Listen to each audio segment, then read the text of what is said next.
Hello, everyone. Welcome to the vFairs Events Podcast. Today, I'm thrilled to welcome a true trailblazer in the events industry, Tas Bober, founder of the Scroll Lab.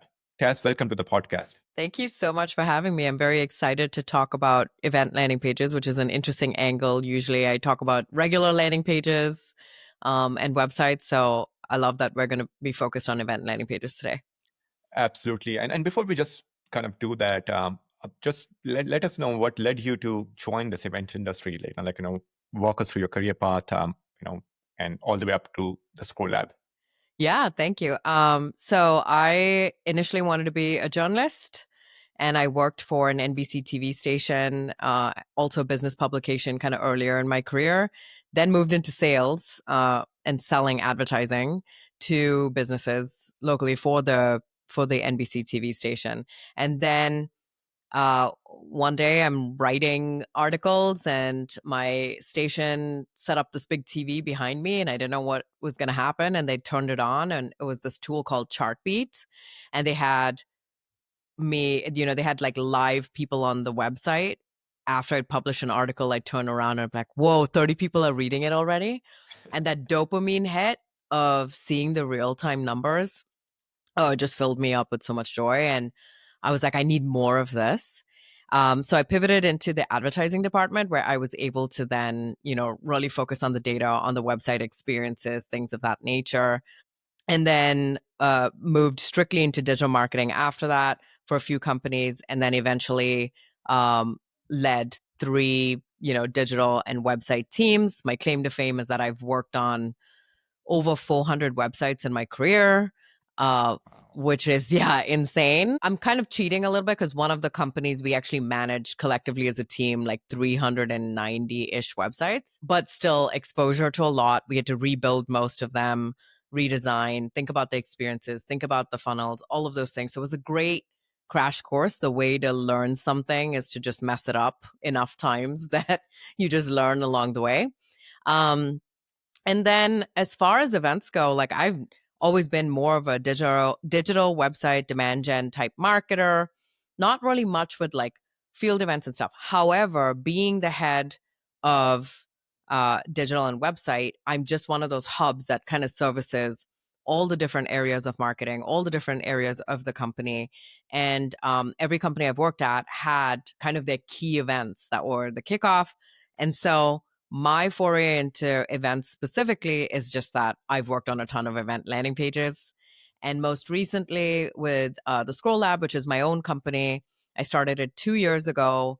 And it's a niche marketing consultancy focused on landing pages specifically. And then just most recently, I did a whole themed content series on event landing pages. I audited 5 of them, did a live webinar, kind of talking to many B2B companies about their landing pages, and then released a template for event landing pages that I think is just a good foundational like setup for it and framework. And it did really well, and now I'm here. So Again, I do a lot of these podcasts. I've been in the industry for a long time. I have to say that you are one of the very few people I have seen who who is actually paying that much attention to the landing pages, which I absolutely think that's a first impression that anyone gets. I think most of us, we worry about recession form without realizing that even before someone goes to the recession form, the very first thing that they look at is the landing page. That's a first impression. So again, just from your side, what are some of the top tips of having just a great landing page? Like, what are some of the things that you look at when you're auditing these landing pages for your customers? yeah, I'm always, as a marketer, you naturally have to be a little empathetic. But something we lose sight of because we have a lot of people whispering in our ears, right? Like you have your leaders who are like, I need numbers and registration numbers. You have your own goals. You put in all this work, all of this stuff, and then somewhere in there, the attendee gets lost, right? And if you're thinking about an event, specifically an in-person event too, there are a lot of logistics involved in that, right? And so sometimes we don't answer the most basic information that they need in order to understand not just, oh, is this content going to be worth my time? is it going to be logistically viable for me to get to? Yeah. Rearrange my day for? Are you giving me enough notice? Is the price point? What is the price point? Is it free? What kind of event is it? Is it virtual? So there's sometimes, every time someone asks me, what is the first thing you would optimize on a landing page? Very rarely do I start talking about like button colors and the design and all of these pieces. I'm like, you got to make sure that the right information is on the page. Your landing page could be a Google Doc, but if it had the right information in there, like that's going to do far more for you than like a well-designed landing page that has very little information. So we also treat these informational landing pages Yeah. like a sales asset. And then Yeah. what ends up happening is we try to do this like intrigue and vague copy, and the form is 200 miles long and all of this stuff on there versus just giving them the information that they need in order to make that decision. Yeah. And it has one thing that I just want to maybe get your guidance on is that a landing page is both for um, the people who are coming on that landing page the very first time, who's getting to know about that brand the very first time, and then also for repeat customers. You pick up any event, it's a combination of new attendees and repeat attendees. Yes. How do you go about trying to balance the two, and making sure that in that one page or maybe a couple of other pages that you let new attendees know why they should sign up, and then let repeat attendees know what's new for them because they know the about and the event and so forth. Like, what's your just take on that Mhm. one? I find it such a hard job, because this one landing pages, you don't want to overwhelm the audience with tons of information, but still you have to cover a lot. Mhm. So just your take on that. Yeah, and I think that's just a matter of clarity and being straightforward, right? So if you take a repeat event, um, it's actually a best case scenario for a repeat event because what you're doing then is you have a lot of collateral from the last event to then really sell this event. So, for example, I'm going to use like Exit 5 Drive. They had their first ever event last year. Well, they had to convince people to come. So, as a new event with everybody's going to be new, you're saying, why are you doing this? What are you doing? You're answering all the logistical questions, but you're also saying, here's some of the content lineup. Here's some of the speakers. Here's some background on the speakers. And maybe you're leaning on the credibility of the speakers too, right? So if you get someone who's really good or known, you would use their credibility and borrow that in order for this to happen. If you chose, like they chose Vermont as a location, why Vermont? Everybody's always having it in like Vegas or like New York or whatever. Good, something different. It's intimate. There's only 200 people. So you're kind of setting the stage for it a little bit. This year, what they got to do was they had an NPS score of like 89 from the last event. They got a bunch of feedback. Now they're able to leverage the feedback from attendees of the previous event to say, hey, you're coming.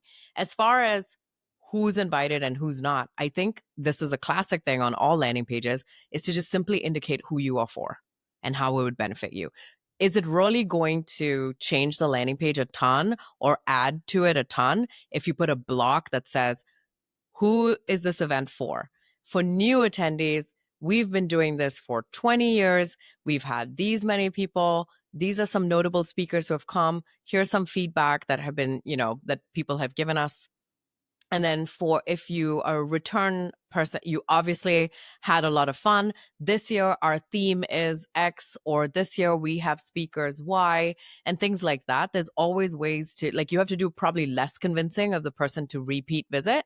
And maybe you incentivize them too. Like, hey, since you came last year, you have an incentivized repeat price of XYZ or whatever, right? So there's different ways. And I think ultimately it's just giving them the right information, being straightforward, not trying to hide behind vague, buzzwordy copy, being straightforward and just treating them like adults. Perfect. Now, uh, Tess, you mentioned that for you the copy is one of the most important, Yes. if not the most important thing.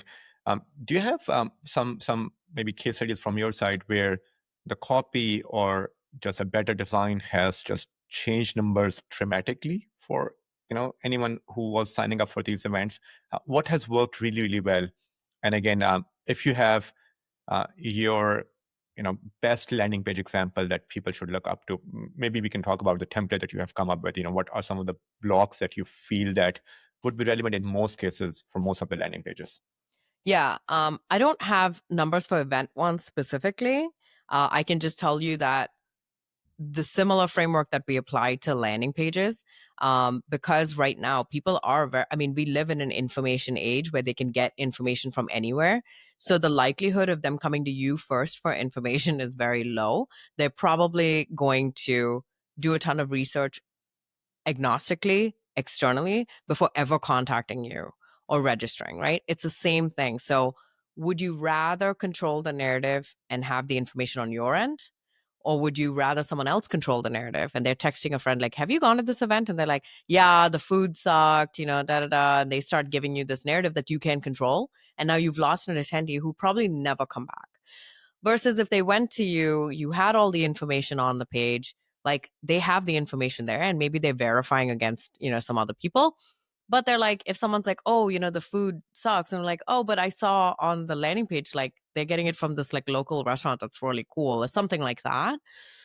It kind of validates you a little bit more than the like offhand remarks they're getting from the rest of the market. But I always say when you supply the information, even though it's counterintuitive, where you're taught to have this landing page that has just a form here, some like vague copy, and some 3 bullet points, and like the end. But we have a lot of data to support providing them that information helps them stay on the pages a lot longer. I think the average is like only 30% of people get to the bottom of a page. We're seeing somewhere in the 60% for people getting down there. Looking at how they're consuming the information. So for one of my clients, we saw like 15% of all clicks went to the fourth FAQ. You'd Mhm. never get that from registration data. That's like kind of a late indicator of what's Yeah. working. But if you look at the engagement data there through like heat maps, session recordings, things like that, you can actually see what they're consuming and what's really important to them. And those are the things that end up driving results. So when we saw that FAQ, we made it its own block. Mhm. And then we saw a 265% increase in purchases. So small things like that are more important, right? That are information related rather than thinking, oh, I'm going to change this button from green to red and they're magically going to want to come to my event, right? That's not the right way to think about it. Yeah. In terms of the framework you had mentioned, I can pull that up while we talk. I mean, not screen share, but I can walk people through what that looks like. And then we can also provide a link, and then you can That would be link to. amazing. Yeah, I think that would be beneficial for everyone. Yeah. Yes, exactly. Yeah, anyway, you were going to ask me another question. Yeah. Well, So my another question is that, see, again, and the same is true not just for our company, but I think most of the other event tech companies or in general, for any website, is that you have templates. Sometimes you pick up a template and then you change the content in there, and you go ahead and launch the landing page. It gives yes. you the speed and so forth. But then you have these custom landing pages, which are bespoke, created for you, etc. Just what's your take on default Mm. templates versus just creating a brand new template? Yeah, and here's the thing is like was a person who used a ton of templates. I'm trying to move quickly. I don't have time to think about it. And the big faulty assumption that I'm making there is that these companies have battle tested these templates and they actually work. Hmm. We don't know that. They don't say it. You just assume it and they just assume that you're assuming it. So everyone's happy, right? Because it's like they're thinking, I'm giving you a starting point. Doesn't matter whether it's rooted in that or not. We have all the HubSpot best practices. Yeah. But the problem is that those best practices that we've carried through the years, like maybe it worked, 10 years ago. They don't now just because of the way behavior has changed. I mean, even post COVID, like forget B2B buying and all of that other stuff. Even post COVID, especially if you're thinking about an event, um, we're slowly getting back to doing more in person, but it's becoming a situation where it's harder to like lure people out of their homes or get them to travel. Companies now have less like T&E budgets, so they get maybe 3 events a year. How do you make it that event that you want them to attend and they want to attend, right? So some of those things like we're not thinking about, and then we think of a traditional event landing page and you're like, you're not giving them enough information to really create that desire to go to the event and really go to bat with their bosses to like go to it. Yeah. But then virtual kind of also loses a little bit of like the connection piece unless the content is really good. So like, what is that balance? Um, and what do you need to tell them? And I think regardless of if it's virtual or in person, you still need to answer some foundational set of questions. And this is assuming your content at these events are really good. Like I can't help you with that piece. Like you're Yeah. going to have to make sure that the event itself is really good, but we can work on what the framework needs to be, at least foundationally. Like here are the core things that you would need on your landing page, um, to at least make sure they have all the information in order to make that decision whether they want to go or not. Okay, no hiding. You want me to walk through it? Yeah, let's do that. Yeah. Okay, okay, perfect. So essentially it's going to look like the longest page in the universe, but I have 1, 2, 3, 4, 5, 6, 7 blocks on this page. And the funny thing is, if you're looking at this while I'm talking through it, you will realize the form is actually all the way in the bottom, which is counterintuitive to what we've been taught.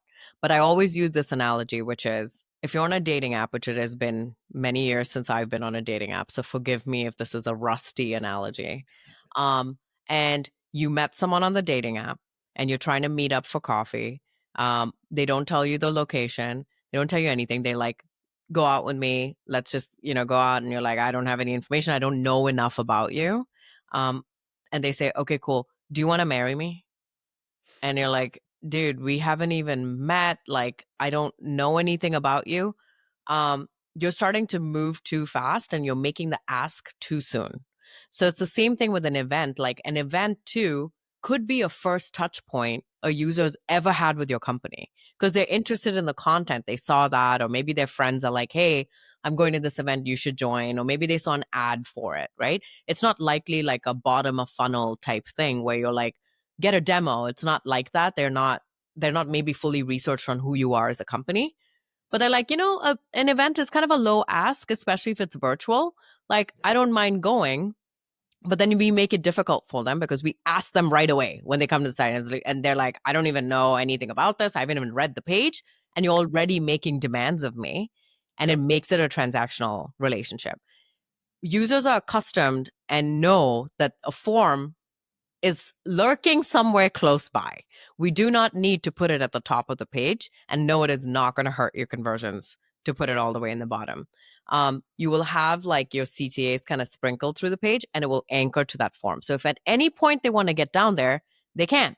It's Yep. not a problem, right? But don't make that front and center and utilize like your best real estate for that. So the first block is going to be your foundational information. And that's going to be things like what your event name is. And hopefully it's something compelling. I see a lot of event names that are like disrupting the AI, something or the other. And people are like, okay, you know what? I didn't get my daily dose of disrupting today. So I guess I'll get on this event. But the biggest thing is in your hero to have a headline that's kind of impactful, hopefully something impactful related to the content. And your event name is something that's self-explanatory but also compelling in order for them to want to go. um, you're also going to include the foundational elements. So I like to call this the eyebrow, and it sits right above the headline. And the eyebrow is going to essentially be what the event type is, virtual or in person or whatever, right? So you can say like Vermont or something, so people understand a signal that it is in person or it's virtual, plus who it's for. So this is where it'll be like, for Exit 5, maybe the event name is Drive by Exit 5, and the eyebrow copy right above it says Vermont, right? Or B2B marketing conference for marketers or whatever, right? Conference for B2B marketers, something like that. And then underneath, you're going to have a little description of what the event is. It's like the 2-day event in Vermont.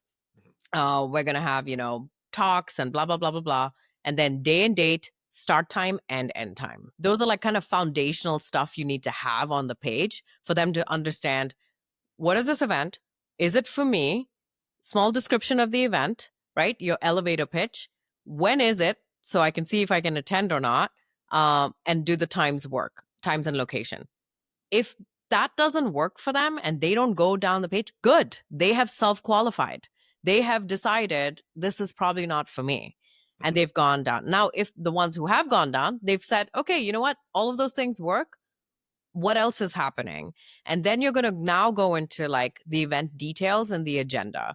And so this is where you can start to like talk about, oh, we're going to have a boat ride. Here are some, like amazing speakers. We're going to cover topics on XYZ. There's going to be breakout sessions, all of this stuff kind of in the details and agenda for like the 2 days or whatever it is.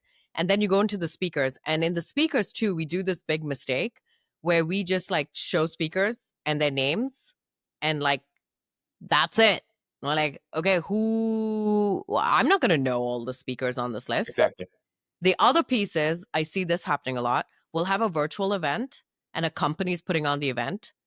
And the speakers are all internal people. So then what does that signal to a user? Oh, this is just going to be a gigantic sales pitch. Yeah. So they're not going to go. Yep. So your best bet is to always mix and have like an external SME along with an internal moderator, but definitely sourcing from other people that they could learn from. And then it's not such a like, this is going to be a sales call in disguise. But the other part with the speakers is, yes, you want to put the name, title, company, and then why they are the expert in what they are. So we love to do like Tas Bober, founder of the Scroll Lab. If somebody saw that, they'd be like, and I never heard of this company before, never heard of her. Why is she talking about this? They may not stay long enough to hear why I'm the expert.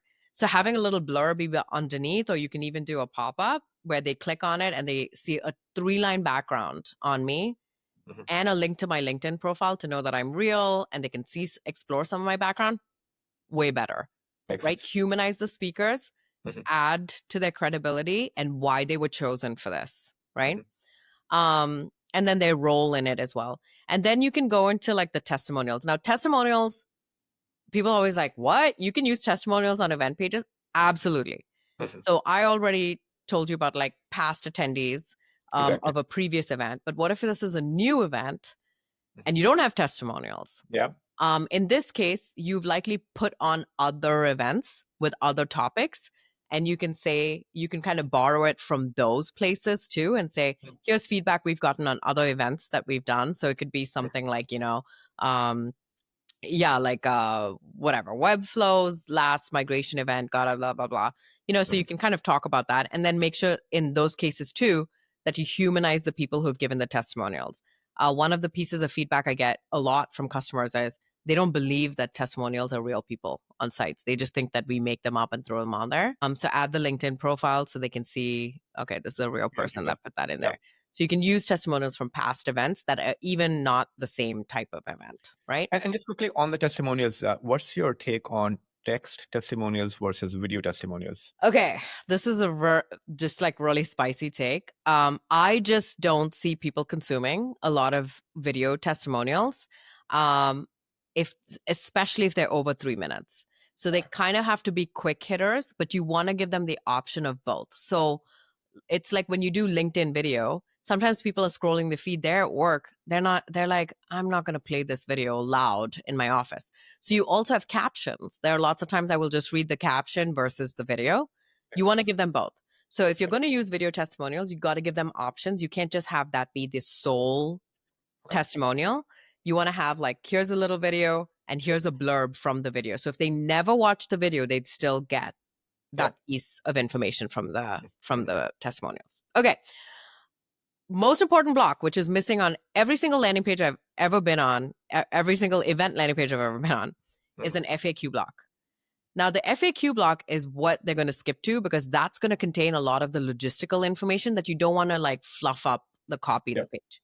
So especially if this is an in-person, you're going to cover logistics, pricing, even if it's free, put the pricing point in there.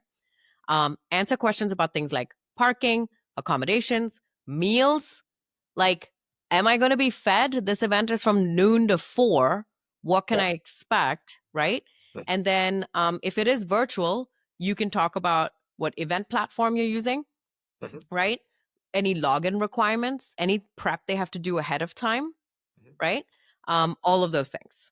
And so that's like a good place to just put it. It's neat, organized, but it covers a lot of the logistical stuff that you tend to already receive, where people are like, So then you can say things like, make sure you test your connection like 15 minutes before and use a Zoom link, whatever. If you have sponsors, you can put a logo garden of the sponsors down there.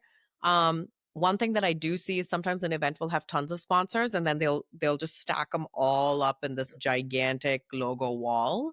Yep. I would say don't do that. Um, you're going to have like kind of a rotational block. I don't like ones that auto scroll, but you can Yep. have ones that maybe have 2 lines of logos that move, but you don't want to stack a bunch. You will lose them at that point. If you want to do that, that's fine. Put it all the way in the bottom, but Mhm. sponsors aren't going to like that. So you always Exactly. have to think of Yep. that. And then finally, now you've given them all the information. You've answered their questions about when it is, what time, all the logistics. You've given them proof that your events are great. You've told them about the speakers and why they're credible, why this is going to be amazing. Now you can make the ask. Hey, do you guys want to go? And then you tell them exactly what happens um, once they submit the form. So this is where you're going to say, hey, after you register, you're going to get an email with an invite. Make sure you keep this, and then we'll send you an updated one with the login link, or we'll send you more information on your ticket and the logistics after you register. You don't need to do the whole thing. Just tell Mhm. them what to expect as the next immediate steps. It disarms them. And then limit the form fields to only what you need, at least for that initial, and then collect information from them later. Okay. But you just like, hey, sign up for this event, email, first name, last name, company, the end, whatever. And then you can get more information, like finish your application or whatever later. Yeah. Um, and then that's it. That's kind of like the base framework that I recommend for Yeah, people. this was amazing. And again, I know that I'm going to move beyond the landing page, but just because you are such an expert on the landing page, I just want to get your take on a lot of other things. So you already mentioned between the small decision form versus a longer one, you of course prefer the shorter one, right? So that makes a lot of sense. Give me your take on just the reminder emails. They got convinced from the landing page, they signed up, then like we just want to make sure that they also show up on the day of the event, because sometimes we sign up for these virtual events, or even Yeah. most of the time virtual one, but in person I'm there for free, and then something else comes up, and we've totally forgot about that event altogether. What's your just best practices on reminder emails? How frequently they should be, when they should be sent out, what should be in those emails? A bit on that. Yeah, I think that frequency obviously matters and reminders, but there's a delicate balance between too much and too little. More than likely, it's already on my calendar, which is great. But then I'm like, oh, I sign up for a lot of virtual events. Do I attend all of them? No. Yeah. I know I'm going to get a recording later. Do I watch the recording? I don't know. Sometimes it's just about having access to the knowledge than it is actually attending it. Um, so I have some ideas. At the end of the day, like the reason why I name my company Scroll Lab is I want people to consume information. I want them to scroll. I want them to consume the information. I don't really care how they're going to do that. So when we're thinking about reminder emails too, and this is an idea I just came up with on the fly, but one, obviously after they register, they get an email, gives them the calendar link, everything. So it's there. Now it's on their calendar, right? I would start increasing the frequency the closer we get to the event, obviously. So maybe some time goes by. It's a month. They signed up for the event a month ago. Now we're going 2 weeks in. I wouldn't send anything at that point. I'm usually the person who looks at my calendar the week before. So like Sunday, I'm kind of looking at my calendar. I'm like, okay. So the week before the event, I would send one email, and then maybe 3 days later, send another email. Then what exit 5, they do a really good job where they send it to me the day before, like, hey, don't forget, tomorrow. Then on the day, they give me a 1 hour reminder, and then they say, hey, it's starting now. Yep. And sometimes those 3 are kind of sufficient for me to be like, okay, it's top of mind and I know it's coming, and can I make time for this? Assuming it's an in-person event, you are there as an attendee. What's your take on swags? Just like, do you like them? You don't like them? Like, Maybe as a marketer, I'm kind of desensitized to them. So anytime a company offers me swag, I think in every database I'm listed as a men's XL because I just buy it. I just get it for my husband, and he wears all the market. He loves it, so Yeah. he wears all the marketing swag. And somewhere he is someone's ICP, like you Yeah. know, head of data and business intelligence and stuff. Like Yeah. MicroStrategy is like after him. Yeah. So in some cases that does work. I don't know if I'm the best person to ask because I'm around swag all the time. I'm a marketer. Like I get it. I have so much junk from companies like laying around. But I think the biggest thing is like uh I don't mind it. Like especially when I go to conferences now, it's like the t-shirts are kind of like, okay, here's another t. I just threw out a whole bunch like and there's like 5 or 6 ones I got from companies. I'm like, okay, it's just going to end up at Goodwill, right? And then there are certain ones that do better. I also have a whole bunch of Yeti mugs downstairs. So like someone did the Yeti mug. Oh, that's brilliant. Everybody jumps on the Yeti mug. Yeah. The stuff that actually now has worked is like really the stuff that my kids can take Yeah. away. I was about to say that. Yeah. So I think it was Semrush who did this, but they came up with a storybook Mhm. about this like SEO fairy, and it was like a book. And so I got it at the Hero conference when I went last year. And I mean, I like saw someone had it and I was like, what is that? And they're like, Mhm. oh, Semrush is doing this like book. I think hopefully I'm giving the right company credit. And then I like literally hunted down the booth so I could get that for my daughter Nice.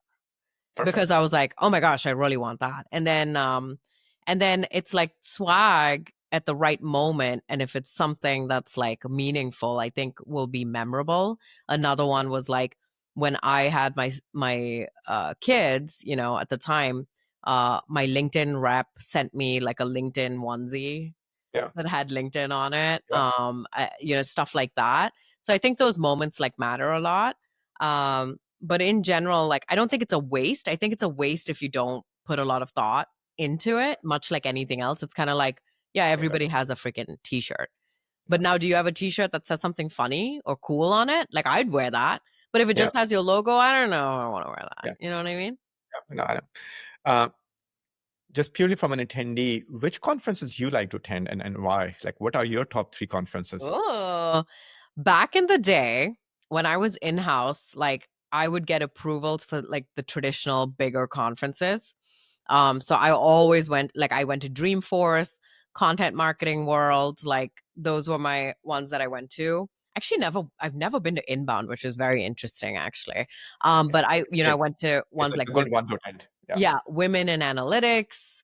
Mhm. I've been to obviously Hero Conference last year, but now there's a new wave of events, which is the small, intimate events, the Yeah. 200 person, that exclusivity. And I end up talking to more people at a 200-person event than I do at a 2,000-person event. 100%. Where you just kind of stay in your group or you're like running to these breakout sessions, right? Yeah. And you're just taking notes and you're like going on your way and eating like rusty hotel food, it's just like Yeah. old grapes or something like that.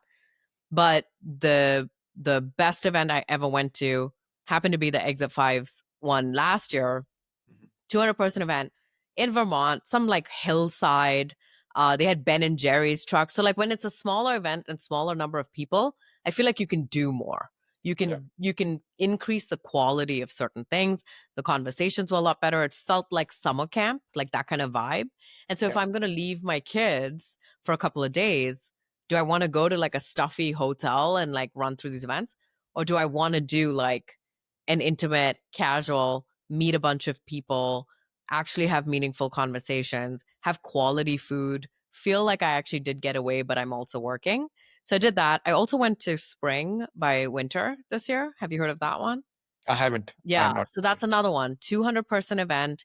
They had it in this place called Central Machine Works, which is just like an industrial bar restaurant type thing. They Mhm. had open bar all day, food nonstop throughout the Mhm. whole thing. Mhm. Everything was like outdoors, super casual, lots of breakout sessions. They had Mhm. after parties, things like that. Lots of opportunities where people could just hang out. Yeah. And I Yeah. feel like that's become the new way people are doing events. And now you see them popping up all over the place. Like User Evidence is doing Highline, which is going to be like 200 in-person marketers in friggin' Wyoming, you know? Yeah. So it's like, it's those things. Chili Palooza, Chili Piper did theirs, and it was a whole retreat. There were no talks. They just went on like a resort retreat Nice. with a bunch of people. I think like 100 people, something like that. So I think that's going to be the new age of events that were far more enjoyable. And yeah, I had way more fun at that than I did going to Dreamforce, running between buildings to make sure I'm attending the right sessions. You know, I didn't want to feel like I was going to school. Perfect. I've observed the same thing, which is again these smaller events and even bigger events. A lot of event organizers realize that networking is what people are looking for. Yeah, But then, what's your take on like how do we consume content? Because even in the virtual one, we're all a bit distracted. In the in-person one, we all want to meet people. Sometimes if we would have a couple of great conversations, we feel that that trip was worth it because we yeah, made, I don't know, these 3 5 connections, yes. right? um, how do we then consume content in a way that we actually benefit from it? uh, because a lot of team members are still working remotely. We think of these events where we get inspiration from, but then most of these events are meant for networking now rather than consuming content. Just what's your take on that? you know I think you can do both. yeah. Like the learning is less at scale. It's less like someone standing and talking at you for 45 Yeah. minutes or like walking you through a big slide deck. When we had like at Spring, they did a combination. They did a few talks. I think there was like maybe 6 in total in 2 days. Mhm. 6 30-minute talks. And then they had a bunch of breakout sessions where they assigned you groups. And so you got to like, it was like forced mingling Mhm. with people. And then you had a theme that you could kind of kickstart the conversation. And then we were all kind of learning from each other one on one versus just at scale with someone barking at you from the top. The talks though, that still like felt more like a slide deck. At Drive, there's a huge difference between a talk and a presentation. And I think it's like the nature of the speaker too. Are they more conversational and casual? You can have something that the audience takes away and is really tactical. So the talks from Drive, we all learned a ton. And then hanging out, we also got to learn more from having those conversations. We'll see how it goes this year. There's obviously different speakers, but like really notable ones who are coming. And I think that's the biggest thing. So if you're giving a talk at a conference, like 100% hire a coach, learn how to give a talk versus a presentation. I worked with my coach when I gave the talk at Hero Conference, and it was awesome. I'm glad I did Mhm. because he was like, you should be able to give your talk without even looking at a slide. Makes sense. Like give the whole thing without a slide. And that's when you start to be more natural and conversational and include the audience and things of that nature. um, that's just coming back to the landing page, right? Just how is AI going to help people create better landing pages now? Like, have you kind of played around with it? Is it helping you create, I know, better landing pages at scale? Uh, just your take on that one. Yeah, I think what AI is really good at is making sure that you have all that right information.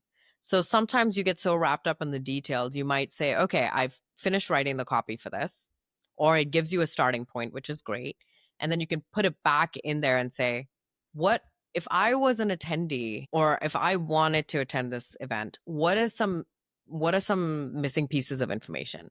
And it might come back and say, well, you don't have enough credibility for your speakers.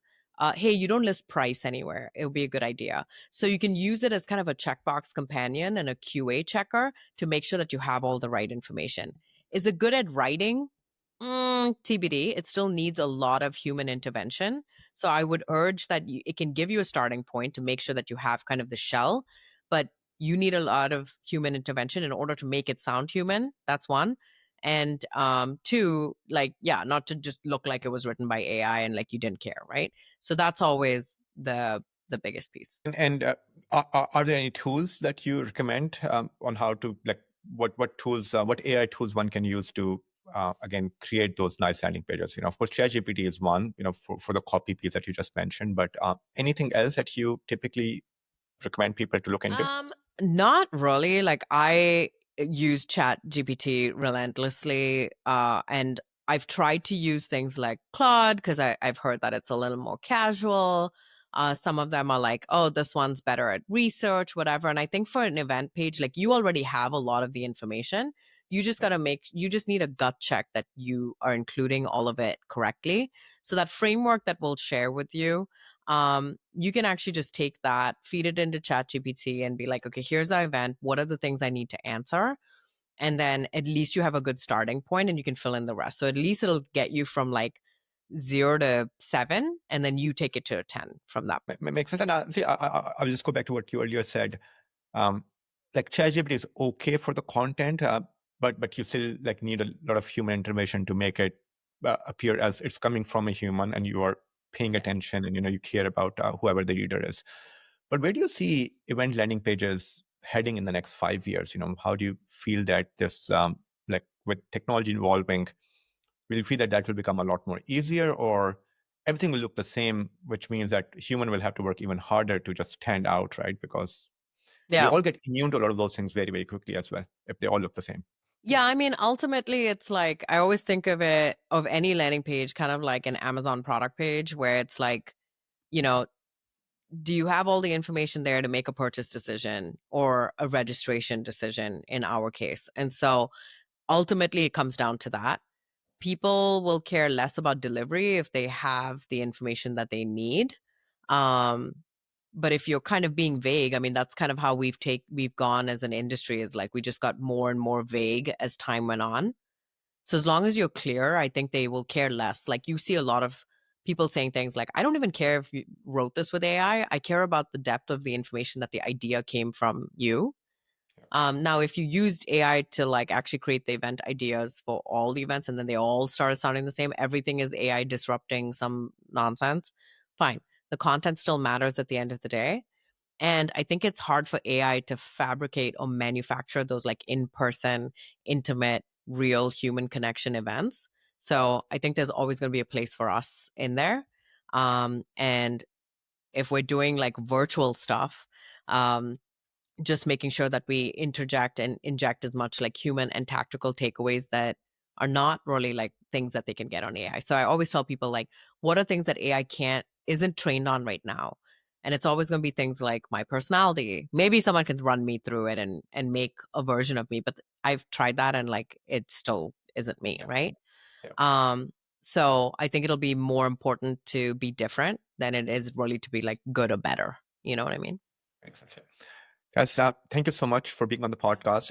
I usually have for these for 30 minutes, but like again, I was learning so much from just your experience of building these landing pages. We went almost 50 minutes above. How can people be in touch with you, and if they want to, learn a bit more about what the Scroll Lab do, and how they can build better landing pages? What's the best way for them to connect with you? Yeah, find me on LinkedIn. It's TAS and last name Bober, Bober. I also have a free landing page resource hub on my profile. So it's in the featured link. You can grab that. It has all landing page content for you to DIY and do your stuff on your own. If you're not into that, you can also find my Spotify playlist called Tas, and I have some ratchet music in there. So if you'd rather listen to that while you're working out, those are two ways that you can connect with me. Thank you so much, Tess. Thank you everyone for listening in.